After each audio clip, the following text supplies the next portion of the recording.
다음으로 SK그룹 관련 제3자 뇌물 요구 부분입니다.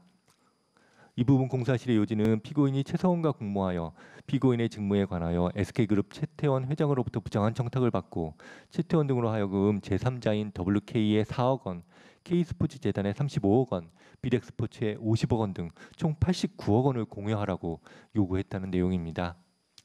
이에 관해서 피고인은 최서원과 범행을 공모한 사실도 없고 SK그룹 회장 최태원과 단독 면담을 하면서 부정한 청탁을 받은 사실도 없으며 최태원에게 K스포츠재단에 대한 자금 지원을 요구한 사실도 없다고 공사실을 부인했습니다.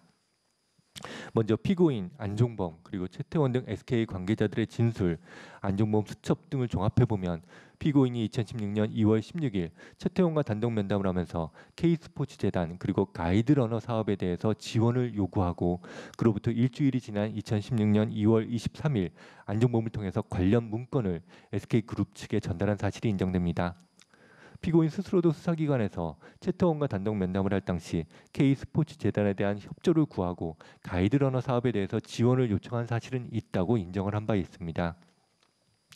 참고로 피고인이 최태원과의 단독 면담 때 지원을 요구한 가이드러너 사업은 그 면담 즈음에 최서원이 K스포츠재단 직원에게 지시해서 기획하고 추진을 지시한 그런 사업입니다.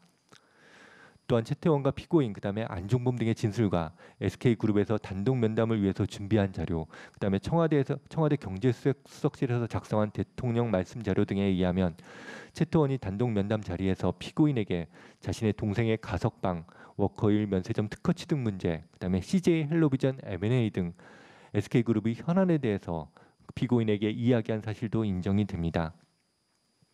다만 그런 이야기가 있었다고 하더라도 그 자리에서 그런 현안의 해결을 가이드러너 사업에 대한 지원과 연결시키는 대가 관계에 대한 명시적인 언급이 있었다고 단정하기는 어렵다고 판단됩니다.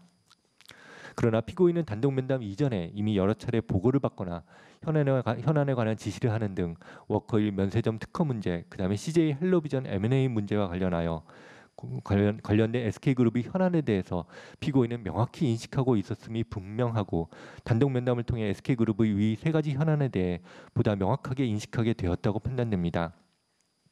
더구나 피고인이 최태원에게 K스포츠재단과 가이드러너 사업에 대한 지원을 요청한 시기는 그 SK그룹의 그 세 가지 현안이 모두 해결되지도 않았던 시기였습니다.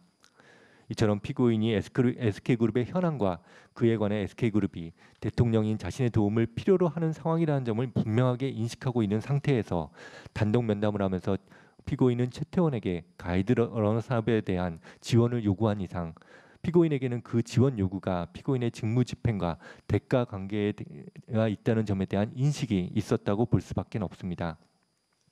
또한 K스포츠재단과의 협상 과정에서 나타난 SK그룹 관계자들의 모습을 고려해 볼 때 SK그룹 역시 피고인이 SK그룹의 현안과 관련된 직무 집행의 대가로 위와 같은 지원을 요구한다는 점을 인식하고 있었다고 판단이 됩니다.